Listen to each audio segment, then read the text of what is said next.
मंगलमूर्ति सतगुरु मिलवै सर्वाधार। मंगलमय मंगल करन बिनवा बारंबार। धन्य धन्य सतगुरु सुखदाय। महिमा कही न जाय। जो कछु देख जो कछु कहु तुम्हारी कृपा।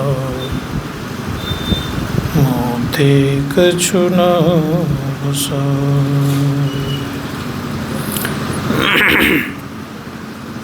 परमादरणीय साधक वृंद, समवेत समादरणीय सज्जन वृंद, आदरणीय माताओं तथा भक्तिमती भानु,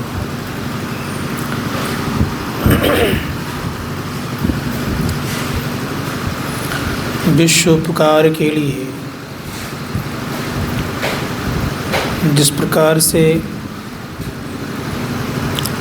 चंद्रमा और सूर्य प्रकाशित होता है, उसी प्रकार से संत जन विश्व उपकार के लिए धराधाम पर आते हैं। धर्मशास्त्रकार कहते हैं कि संतों का अवतार विश्व के कल्याण के लिए होता है और समग्र कार्यक्रमों में सर्वश्रेष्ठ जो कार्यक्रम होता है, उस कार्यक्रम को कराने वाले संत होते हैं।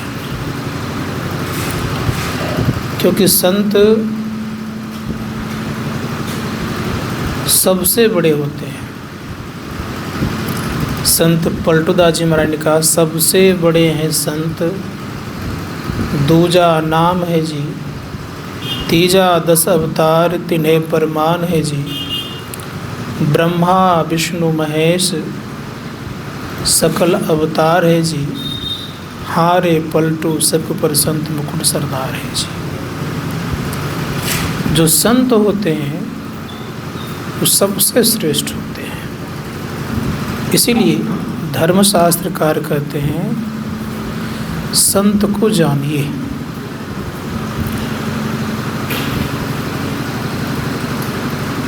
भगवान श्री कृष्ण कहते, संत मिले तो मैं मिल जाऊं, संत न मुझते न्यारा, उधो मोहि संत सदा अति प्यारा।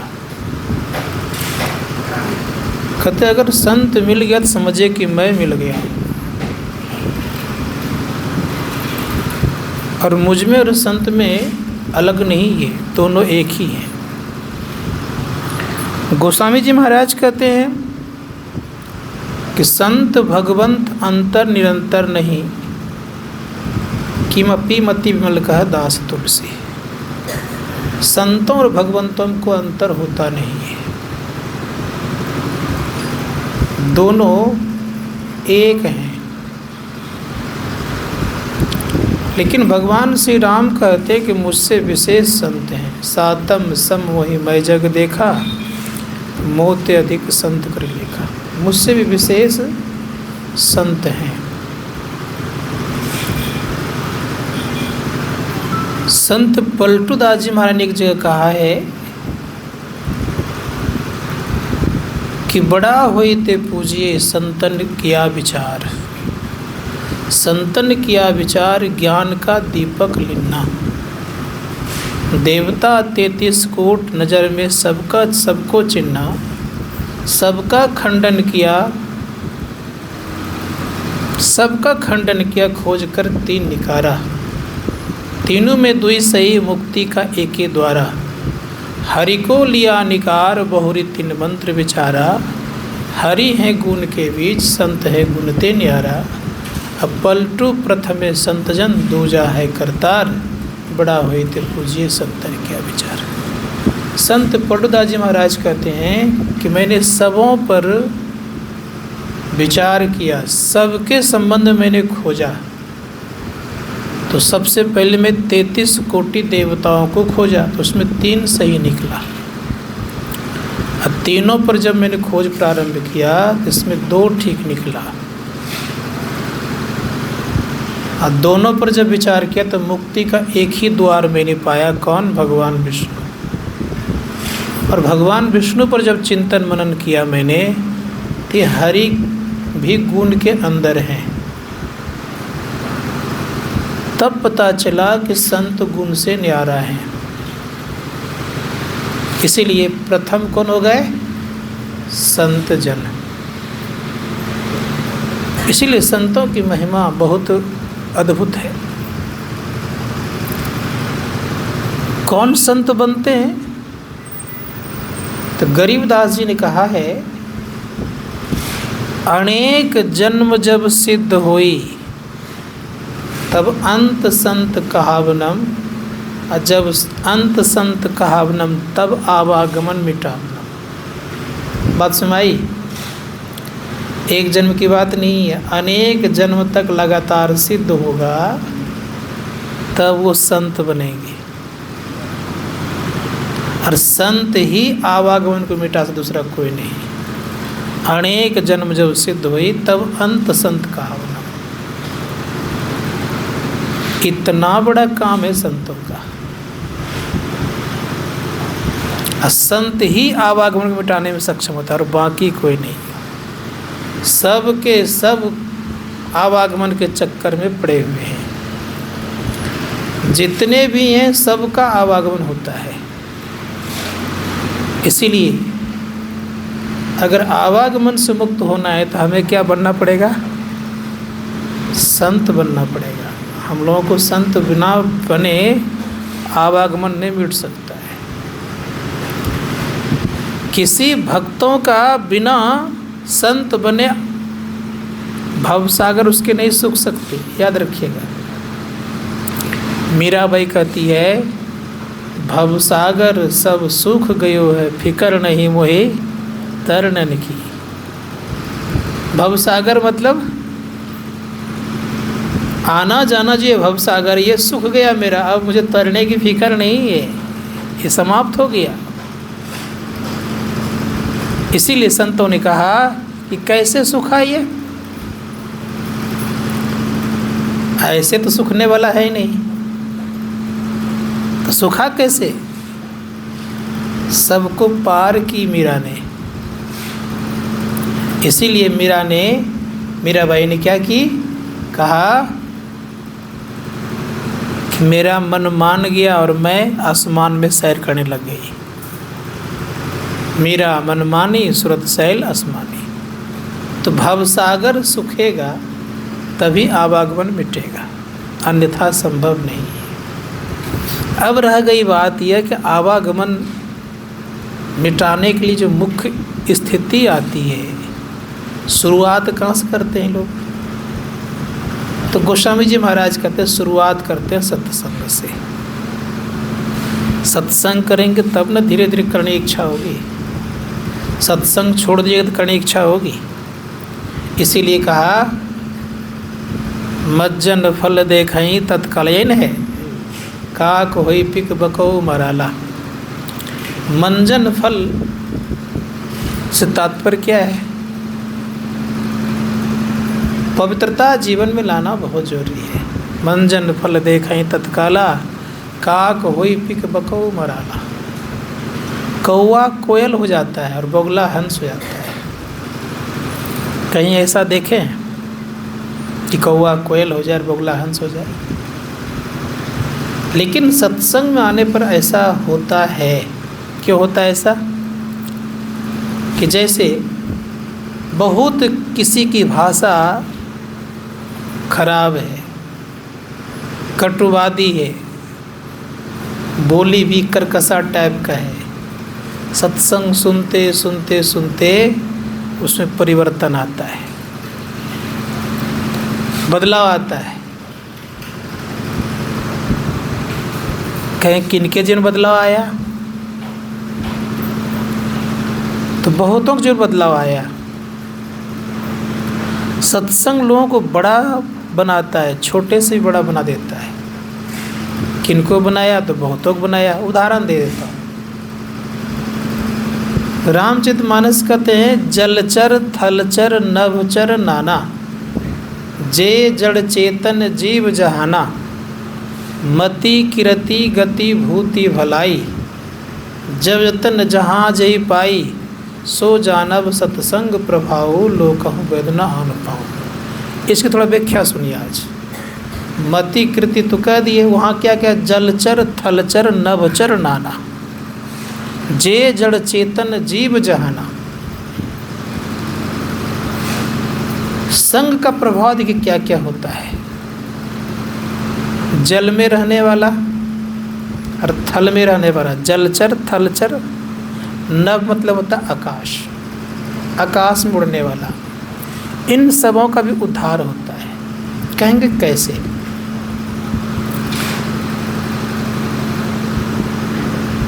आप देखिए, जल में रहने वाला मगरमच्छ,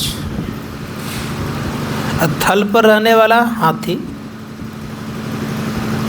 और आकाश में उड़ने वाला गरुड़ पक्षी। इन तीनों को उद्धार हुआ कि नहीं हुआ? कि नहीं हुआ? एक बार मगरमच्छ ने हाथी को पकड़ लिया। जब हाथी को पकड़ लिया तो जल में मगरमच्छ की शक्ति बढ़ती है और थल में रहने वाला जो प्राणी है उसकी शक्ति घटती है। तो दोनों में काफ़ी घमासान युद्ध होने लग गया। अंत में हाथी हार गया, खींच करके बीच जल में अर्थात बीच नदी में ले गया, तालाब में ले गया, जो भी है। जब ले गया तो एक फूल तोड़ करके भगवान को समर्पित किया। भगवान जब आए तो ग्राहक को पहले काट दिया, अर्थात बद्ध कर दिया, उद्धार कर दिया। हाथी को उबारा गया। हाथी बेचारा बड़ा नाराज हुआ। हाथी कहता है कि पुकार लगाया मैंने और उद्धार किए किसका? ग्राहक का। ये तो उचित नहीं है। तो भगवान बड़े प्रेम से कहते हैं कि देखो, पहले मैं उसी को उद्धार करता हूँ जो मेरे भक्तों का चरण पकड़ लेते हैं। तो तुम्हारे चरण को कौन पकड़ा था? ग्राह ने। पहले ग्राह का मैंने उद्धार किया, अब तुम्हारा उद्धार कर दूंगा। तो जलचर और थलचर दोनों को उद्धार हो गया। आकाश में उड़ने वाला गरुड़ जी, उनको भी भगवान ने अपना वाहन बना करके उनका भी उद्धार किया। 3 हो गए। फिर कह रहे हैं जलचर थलचर नभचर नाना, जे जड़ चेतन जीव जाना। जड़ देख लीजिए, अहिल्या पत्थर तो बनी हुई थी, प्रभु की कृपा से उसका भी उद्धार हो गया। और जिनकी बुद्धि अत्यंत जड़ थी, सुग्रीव का, उसको सत्संग भजन से मतलब नहीं था, उनका भी उद्धार हुआ। संत महात्मा गण कहते हैं कि जो जो सत्संग में आते हैं उनका उद्धार सुनिश्चित होता है। और किनका हुआ? तो का कुंभज ऋषि बेचारे निम्न श्रेणी से आते थे, उनका भी उद्धार हो गया। कुंभज ऋषि को भी अगस्त ऋषि भी कहते हैं, याद रखिएगा। तो निम्न श्रेणी से आते थे, लेकिन भगवान ने उनका भी उद्धार कर दिया। धर्मशास्त्रकार कहते हैं कि बड़े बड़े जो बने हैं आज, जितने बड़े बड़े आपको दिखते हैं, ये सत्संग के प्रभाव से ही दिखते हैं आपको। वाल्मीकि का नाम सुने हैं, अगस्त जी का नाम सुने हैं, और अगस्त जी में कितनी शक्ति थी, बहुत शक्ति थी उनमें। मैंने एक दिन कहा होगा कि भगवान राम और लक्ष्मण जब जा रहे थे तो दूर से कुटिया उनकी दिखती थी दिव्यमान। किनकी? अगस्त जी की। दूर से भगवान राम से पूछते हैं लक्ष्मण के, भैया किनकी कुटिया है, बड़ा दिव्यमान लगता है। कहिए अगस्त मुनि का है। अगस्त मुनि में कितनी शक्ति है। तो पुराणों में एक प्रसंग है, विदर्भ देश का राजा श्वेत, याद रखिएगा। राजा श्वेत ने बहुत यज्ञ किया था। 100 अश्वमेध यज्ञ करता है तो इंद्र बनता है, और 1000 अश्वमेध यज्ञ करता है तो ब्रह्मा जी बनता है, याद रखिएगा। तो अश्वमेध यज्ञ करके राजा श्वेत ब्रह्मलोक गए। ब्रह्मा के समान उनका आसन लगा। जिस तरह से ब्रह्मा को आसन दिया तो उसी तरह उनका आसन लगा। और आसन लगने के पश्चात बता दूं आपको कि ब्रह्मा जी को भूख और प्यास नहीं लगती है, लेकिन राजा श्वेत को भूख और प्यास लगने लग गई। राजा श्वेत पूछते हैं ब्रह्मा जी से कि मुझे भूख और प्यास लग रही है। ब्रह्मा जी ने कहा कि ब्रह्मलोक में किसी को भूख और प्यास लगती नहीं है। आपको भूख और प्यास लग रही है तो आपने संत को कुछ भेंट स्वरूप में दिए नहीं है, इसीलिए ऐसा हो रहा है। आपका मृतक शरीर मान सरोवर में पड़ा हुआ है, आप वहाँ जाएं, उस मृतक शरीर का मांस खाएं और उसी सरोवर का पानी पिएं और पुनः आप ब्रह्मलोक आ जाएं। तो ब्रह्मा जी के विमान से वो अपना मांस खाने के लिए आता था, अपने शरीर का मांस खाने के लिए आता था और पानी पी के पुनः जाता था। तो एक दिन पूछते क्रम कब तक चलते रहेगा? का ये क्रम बहुत दिन तक चलेगा, जब तक कि किसी संत का दर्शन नहीं हो जाए। एक दिन संजोग से अगस्त जी स्नान कर रहे थे, देखा दिव्यमान विमान नीचे उतरा, मांस खाने लगा। आश्चर्य लगा, इतना सुंदर शरीर है। विमान भी कहाँ का है? ब्रह्मलोक का है, ब्रह्मा जी का है। भाई मांस खा रहा है। तो आश्चर्य में भर के पूछते हैं कि तुम कौन हो? कहा मैं राजा श्वेत हूँ। कहा तुम्हारी ये हालत? कहा मैंने ऋषि मुनियों को अर्थात संत को कुछ दिया नहीं है। जग तो बहुत किया लेकिन कुछ दिया नहीं। उसका परिणाम ये हुआ कि मुझे भूख और प्यास वहाँ लगने लग गई। तो मेरा ही मृतक शरीर है, इसी का मुझे मांस खाने के लिए आदेश मिला है। ये विमान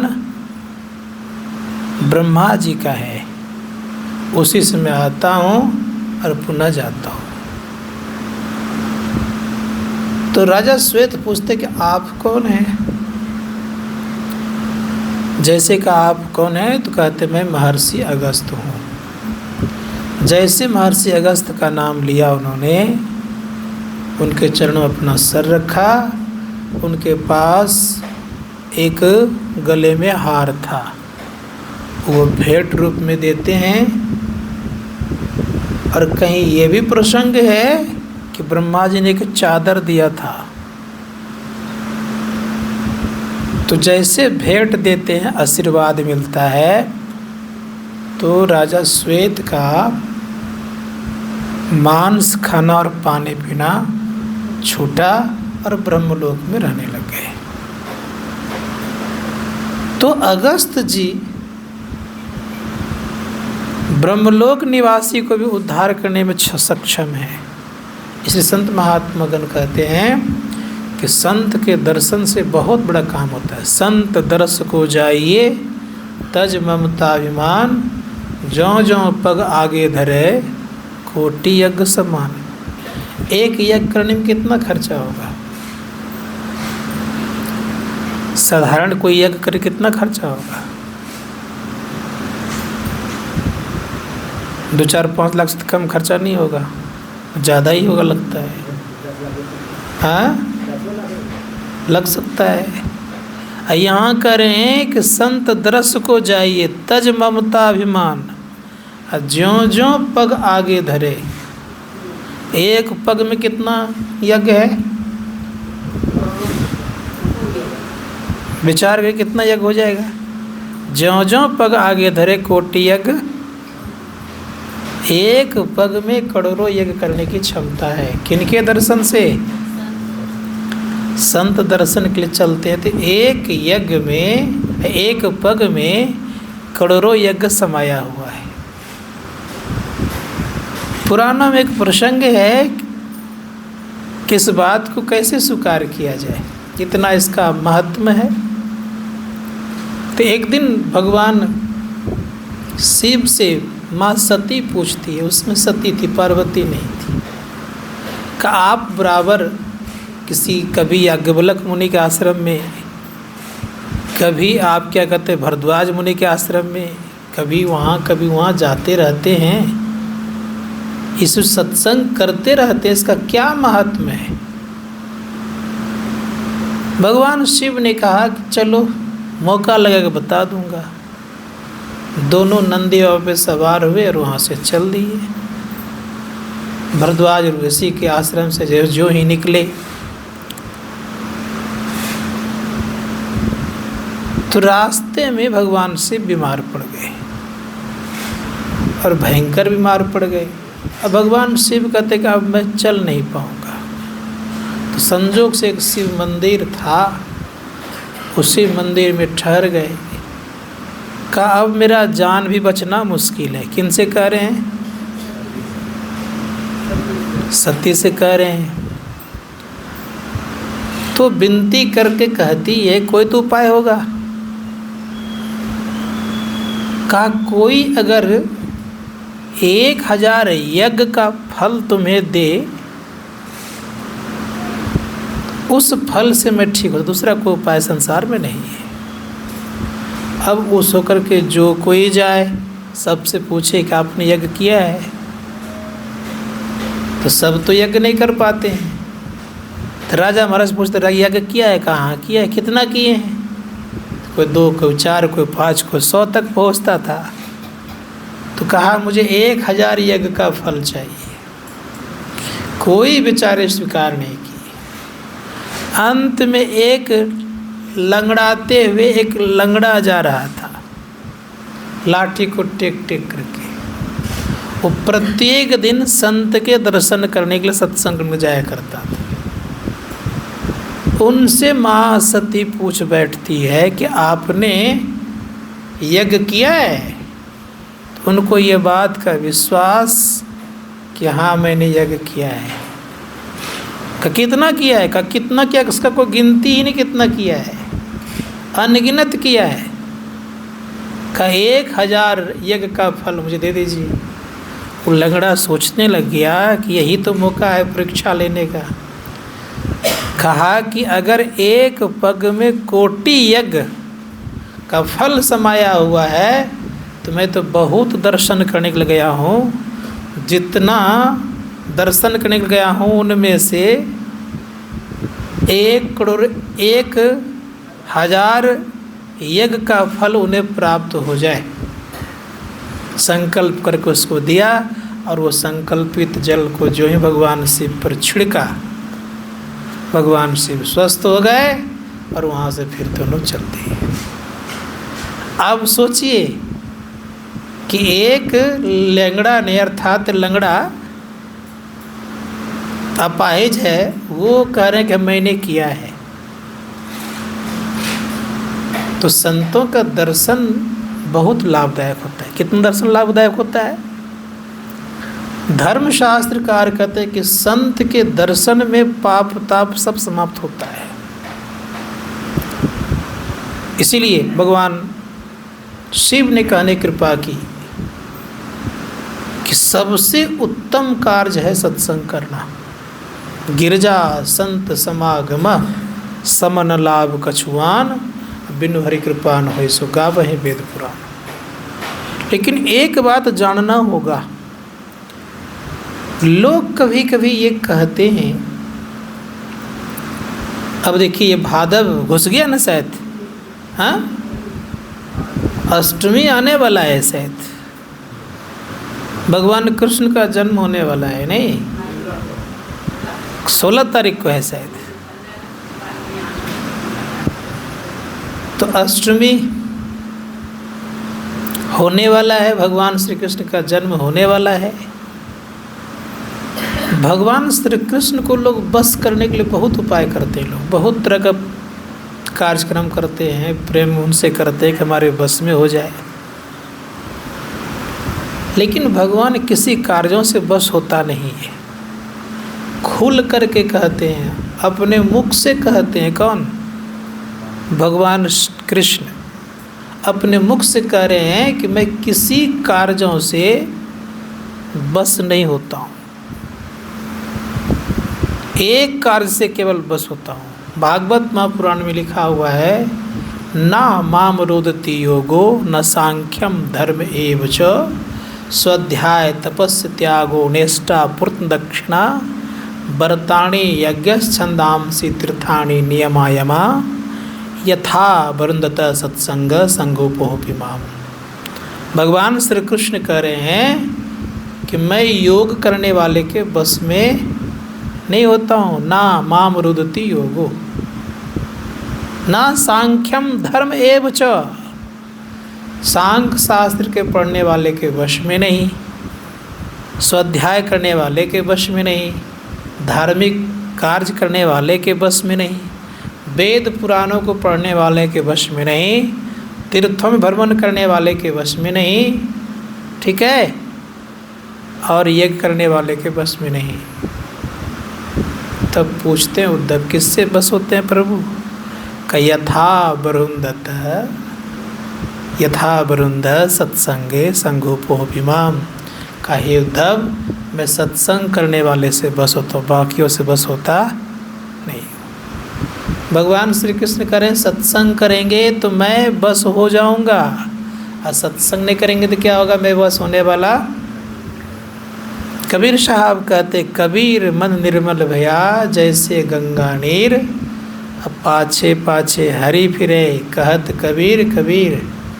निर्मल मन होगा, किससे निर्मल मन होगा? संत महात्मा गण कहते निर्मल मन होता है सत्संग से। इसलिए भगवान श्री राम ने भी कहा है, निर्मल मन जन मोहि सो मोहि पावा, छल छिद्र कपट नहीं भावा।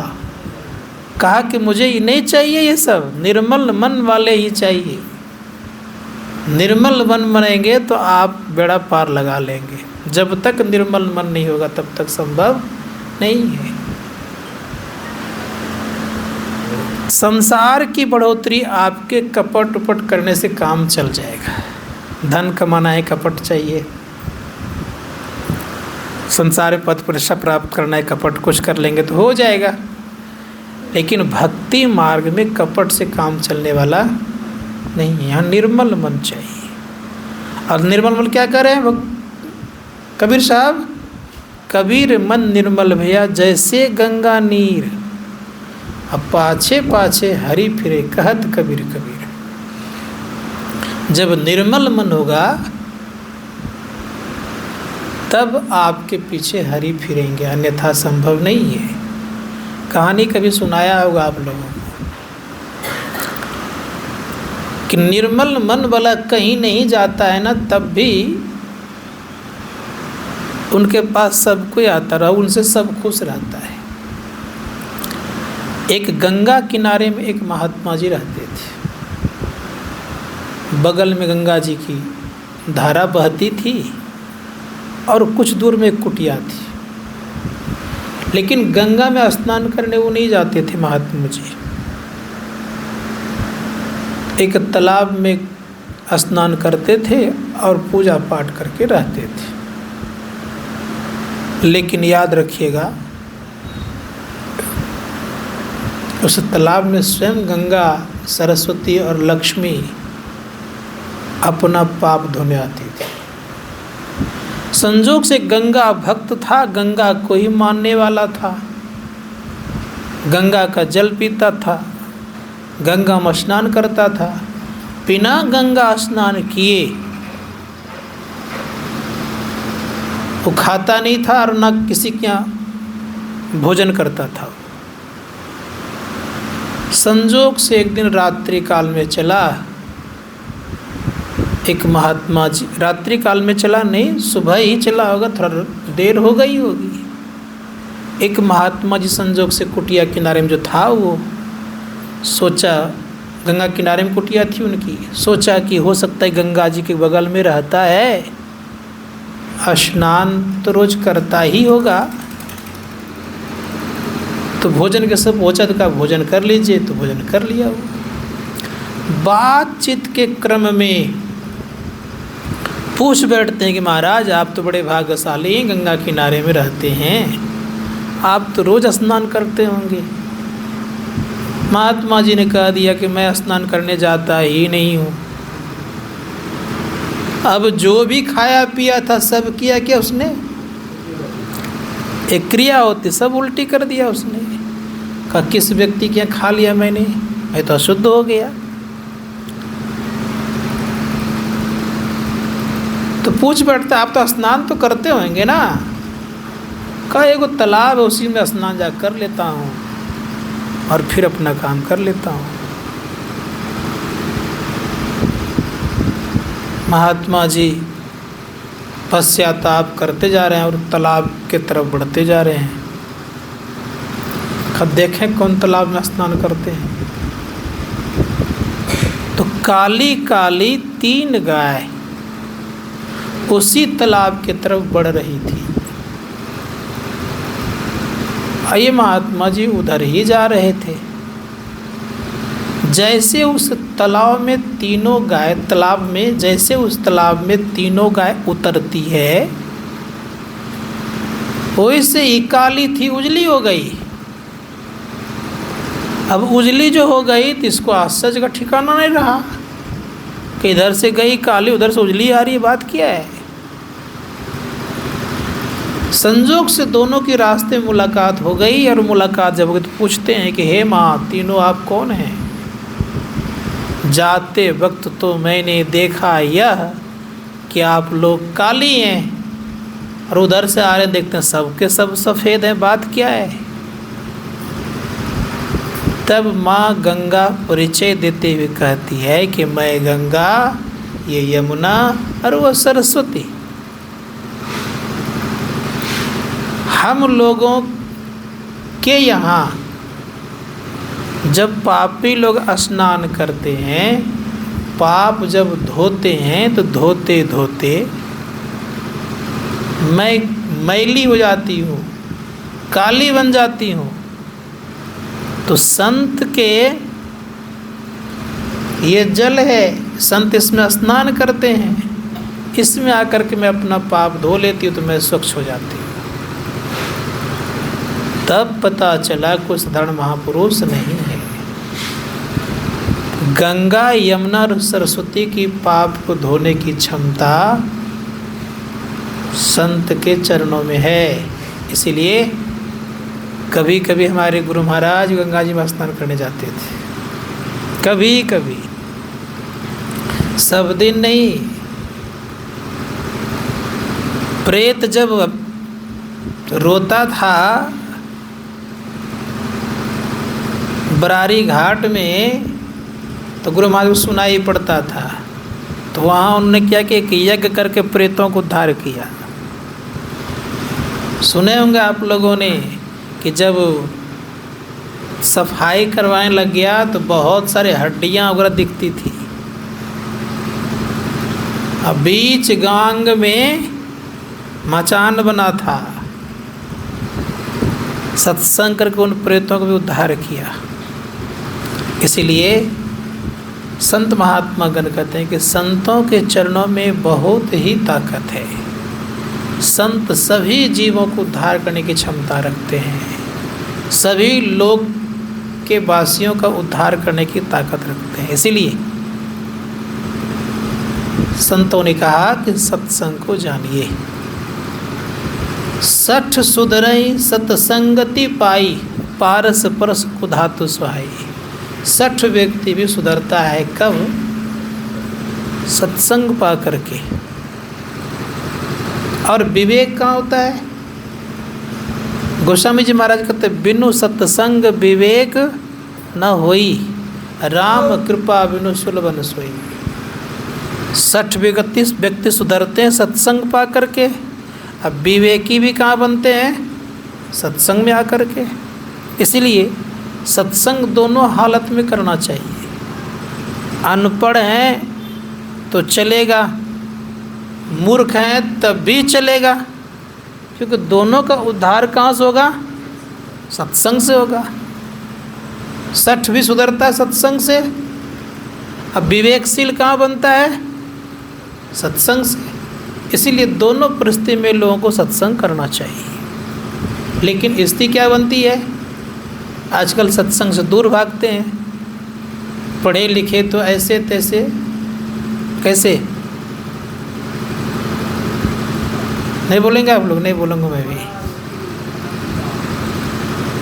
पढ़ा लिखा भी कम नहीं होता है। पढ़ाई लिखे तो ऐसे तैसे, जैसे कोरा छिलका नहीं।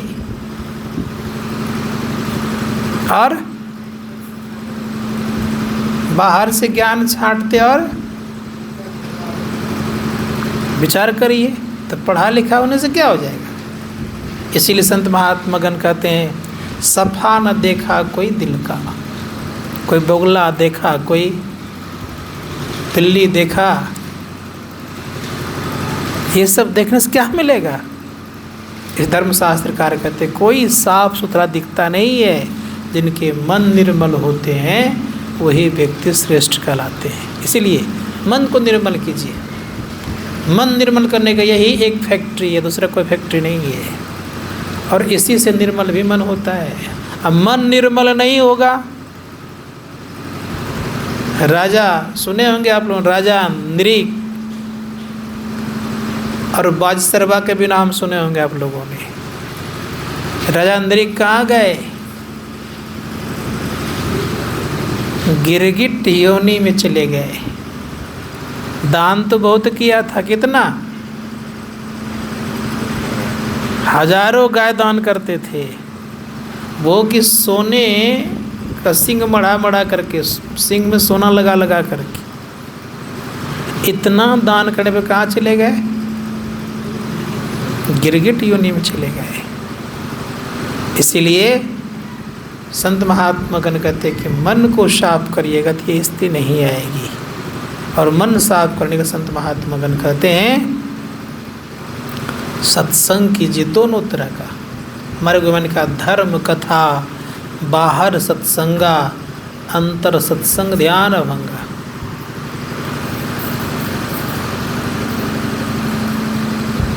सबको नींद आती, लगता पता नहीं क्या बात है।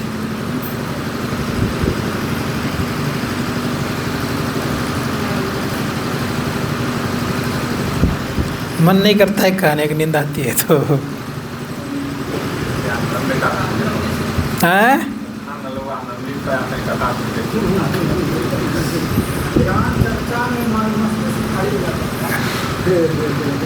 तो संत महात्मा गण कहते हैं कि विचार करके देखिए, दोनों तरह का सत्संग सुनना चाहिए, करना चाहिए। धर्म कथा बाहर सत्संगा, अंतर सत्संग ध्यान भंगा।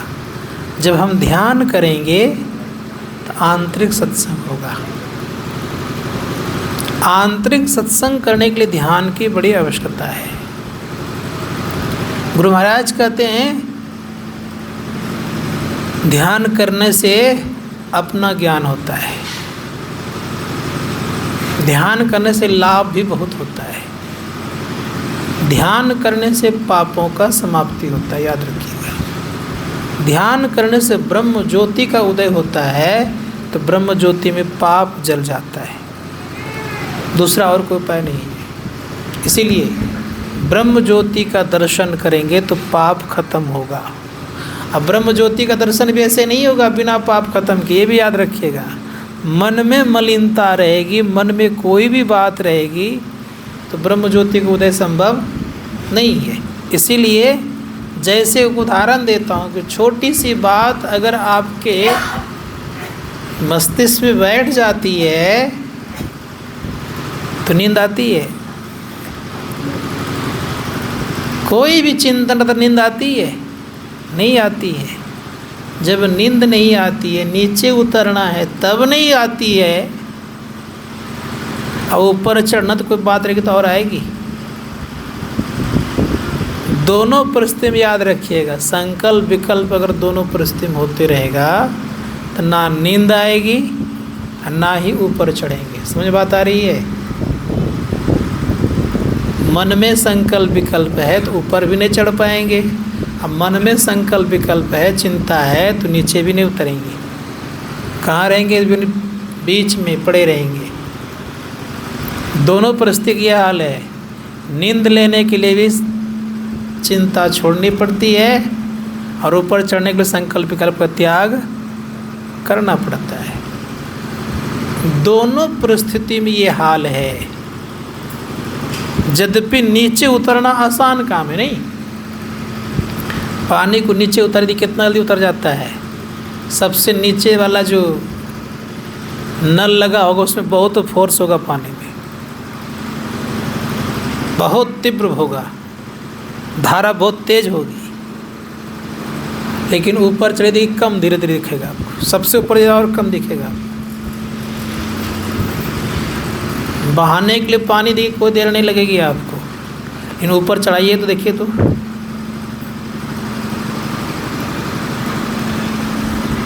तो संत महात्मागण कहते हैं कि ऊपर चढ़ने में सबको कठिनाई होती है, चाहे पानी हो या मन हो।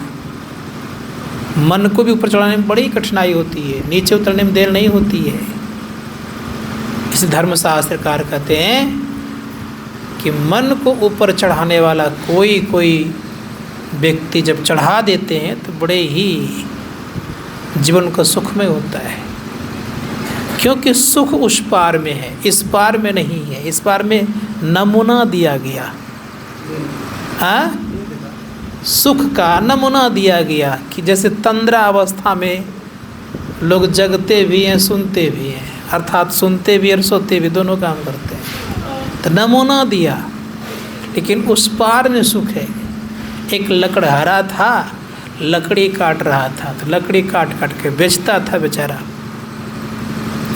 संजोग से क्या हुआ, एक महात्मा जी मिल गए। महात्मा जी ने कहा बेटा आगे बढ़ो, तो लकड़हारा ने बात मान लिया, कहा आगे बढ़ने का, इधर आगे बढ़ता हूँ। जैसे आगे बढ़ा तो चंदन का वृक्ष देखा खाली, तो एक दो दिन काम किया, कुछ ज़्यादा पैसा आया। तो लकड़ा सोचता है कि महात्मा जी बोले और आगे बढ़ो, तो बढ़ते हैं आगे। आगे जब बढ़ा तो चांदी का खान मिला उसको, उसका भी सदुपयोग कर लिया। फिर कहा आगे बढ़ो, तो सोना खान मिल गया। अब वो बेचारा मालो माल हो गया। अगर वो मान लेता कि आगे नहीं बढ़ना है, वहीं के वहीं रहता हूँ। उसी प्रकार से हम लोग गुरु महाराज ने क्या कहा है, नीचे उतरने के लिए क्या कहा है, ऊपर चढ़ने के लिए कहा है। इसलिए तो उतरी पड़ियो तम माही पीव निशब्द में, परमात्मा निशब्द में, या ही ते पड़ी गयो दूर, चलो कहाँ, निशब्द में चलने के लिए कह रहा है। तो चलने के लिए कहाँ चलेंगे, तो गुरु महाराज बता देते हैं कि देखो कैसे चलना है। गुरु महाराज कहते बिंदु राह से निकल बहादुर तब मंडल टपना होगा। बिंदु राह से जो निकलता उसको बहादुर कहा। बिंदु राह से निकल बहादुर। बहादुर कौन होता है? जो युद्ध देख करके भाग जाए उसको बहादुर नहीं कहता है। बिंदु राह से निकल बहादुर तब मंडल टपना होगा। अगर टपना है तो क्या करो? बिंदु राह से निकलो। बड़ा सुंदर शब्द है ये। और ऐसे नहीं निकलो। गुरु महाराज कहते हैं कि बिंदु राह पे चलना है, निकलना है तो कैसे? तो गुरु महाराज बड़े सुंदर शब्दों का प्रयोग करते हैं। खदृष्टि रथ पर चढ़ करके निकलो। रथ भी दे रहे हैं, ध्यान दीजिएगा। संरथ नहीं है, दृष्टि का रथ, उस पर चढ़ करके बाहर निकलो। क्या परिणाम होगा? खदृष्टि रथ पर चढ़कर बाहर निकलेंगे तो संत महात्मा को तो प्रकाश मिलेगा। जैसे प्रकाश का रंग कैसा? पीला है। जब हनुमान जी जा रहे थे लंका सीता की खोज करने के लिए, एक पर्वत मिला उनको सोने का, कहा इस पे आराम कर लीजिए। भगवान राम के भक्त हनुमान जी कहते हैं कि राम काज किन्ने बिना मोहि कहाँ विश्राम। चल दिए। तो भक्ति का शुरुआत जैसे आप करेंगे सुख मिलना शुरू हो जाएगा। क्योंकि गुरु महाराज कहते हैं चलत पंथ सुख होत माहे, जहाँ अजर झरते अमृत ध्वनि की नौबत झरत बड़ भाग्य सुनते। इसी बात को बड़े प्रेम से कहा। उल्टोगे तो बहुत कुछ मिलेगा। उल्टी पाछलो पैड़ो पकड़ो पसरा मना बटोर, पटोरिए मन को। जब क्या होगा? का उल्टी देखो घट में ज्योति पसार। जब उलट जाएंगे तो ज्योतियों का पसार है। इसीलिए क्या मिलेगा वहाँ? ज्योति मंडल में तो प्रकाश तो है ही, लेकिन शब्द भी है कि धर्मशास्त्रकार का तो उसको अवश्य जीवन में धारण करो। लेकिन हम लोग 1-8 घंटा बैठते हैं तो थक जाता है शरीर। गुरु महाराज 12-13 घंटा बैठते थे, 14 घंटा बैठते थे शुरुआत में। कुछ दिखता नहीं था। पत्र लिखे बाबा देवी साहब का 12-12 घंटा बैठता हूँ, 13-13 घंटा बैठता हूँ, कुछ दिखता नहीं है। क्या रास्ता सही है कि नहीं है? कौन कह रहे हैं? गुरु महाराज। किन से? बाबा देवी साहब से।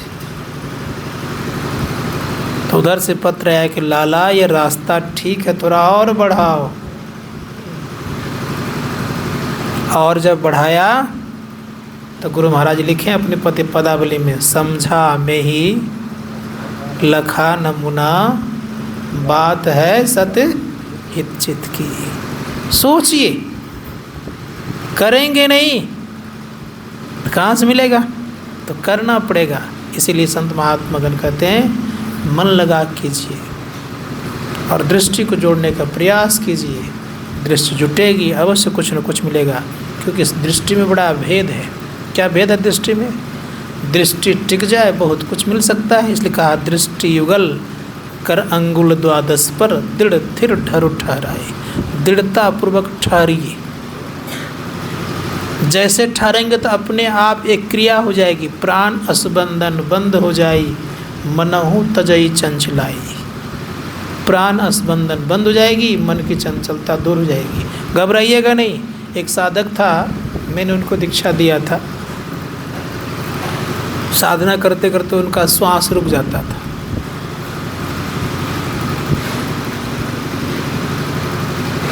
तो उसके पिताजी घबराए एक बार। तो कहा देखिए लगता है कि कुछ हो जाता है कि पता नहीं, एकदम कुछ नहीं सुन पाता, मरूर तो नहीं जाता है। हम बोले नहीं कुछ होगा, साधना करने दीजिए, कुछ नहीं होगा, आप धैर्य रखिए, मैं हूँ ना। फिर धीरे धीरे अभ्यास किया। 1-2 बार क्या कहते हैं ज़्यादा कुछ बोल दिया उसको, तब से ना उसकी दृष्टि टिकती है ना कुछ होता है। अब बेचारे की जो स्थिति अच्छी होती जा रही थी वो धीरे धीरे घट गया। लेकिन अगर बात मेरी मान लेता तो ठीक ठाक रहता वो, तो नहीं हो पाया। तो खैर कोई बात नहीं है। तो प्राण स्पंदन क्रिया होती है, प्राण स्पंदन बंद हो जाए, बंद हो जाता है, श्वास गति रुक जाती है। कब? जब दृष्टि बढ़िया टिकती है तब। संतों ने कहा कि अगर ऐसी स्थिति आ जाए समझिएगा आपका भला ही है। मानस ध्यान में भी सुधि बुद्धि नहीं रहता है, कहाँ बैठे हैं नहीं बैठे हैं इसका पता नहीं रहता है। ठीक ठीक मानस ध्यान होगा तो पता नहीं चलेगा हम कहाँ हैं नहीं है। धनबाद में है, एक धनबाद सत्संग हॉल में है, ये पता नहीं रहेगा। लेकिन ऐसी स्थिति हो तब तो, इसलिए धीरे धीरे अभ्यास कीजिए। ये आंतरिक सत्संग है, करते करते करते। बहुत लोग बोलता है ना हमने फलना चीज़ देख लिया, तो झलक देखना अलग बात है। हाँ बोलता है कोई कोई, झलक देखना अलग बात। झलक में ही लोग एकदम उधिया जाता है। एक झलक दिख गया उधिया गया वो, अरे मैंने तो प्रकाश देख लिया। अब वो दूसरे को ज्ञान भी छांटना शुरू कर देता है। ये दिक्कत है।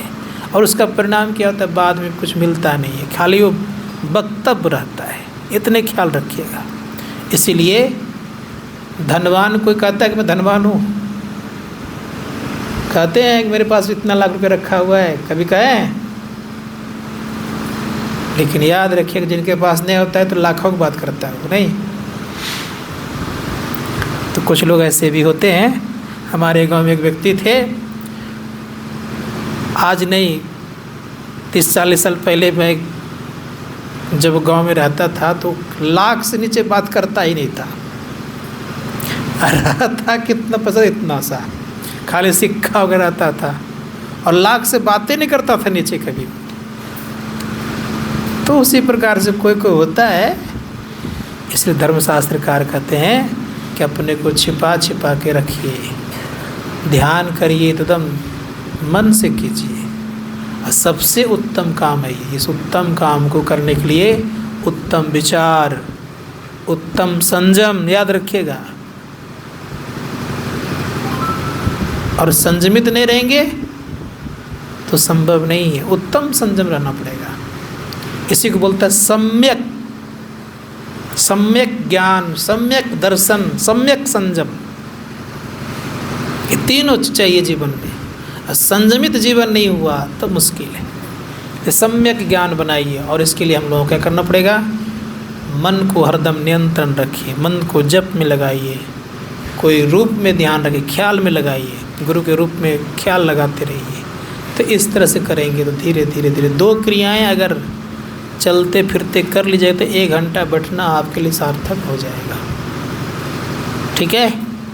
2 क्रियाएं अगर करने में 1 घंटा पार कर दिए, नहीं हुआ, गुनाबन ही होते रह गया, तब तो क्या होगा? बैठे न रास्ता नहीं काट पाएगा ना। बैठने पर मन नहीं बैठा कहाँ से रास्ता कटेगा? इसीलिए मन को बैठाने का चेष्टा और प्रयत्न कीजिए। 2 क्रियाएं, कभी 1 महीना समय है ना, और लगभग 1 महीने के दरमियान में इतना अच्छा से मन को बनाइए कि चलते फिरते मानस जप और मानस ध्यान होना सुनिश्चित हो जाए। दृष्टि टिकना निश्चित होगा, क्योंकि चलते फिरते इनका मानस ध्यान बनेगा तो क्या करेगा? तीसरा क्रिया ही करेगा बैठ के, और क्या करेगा वो? इसलिए संत महात्मा गण कहते हैं मनोयोगपूर्वक करने की चेष्टा और प्रयत्न कीजिए। जीवन का सार्थकता इसी में है। बोलिए प्रेम से श्री सद्गुरु।